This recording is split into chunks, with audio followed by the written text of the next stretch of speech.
माझे नाव भक्ती नानासाहेब आहे. मी आता 7वी अ मध्ये शिकते.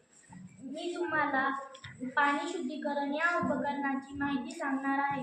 पाणी शुद्धीकरण हे मानवी गरजांसाठी खूप उपयोगी ठरते.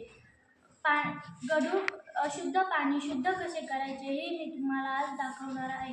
सर्वप्रथम दगडामध्ये गढूळ पाणी टाकून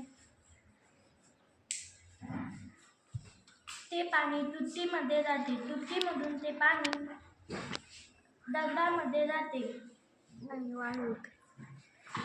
वाळूमधून ते पाणी कापसामध्ये, कापसामधून ते पाणी शुद्ध पाणी होऊन ते पाणी अशुद्ध पाणी होते.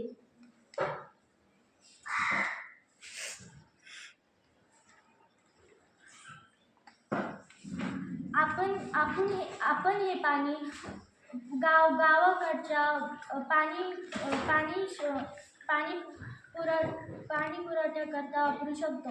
आपल्याला याची गावाकडच्या पाणी शुद्धीकरणाची मदत होऊ शकते.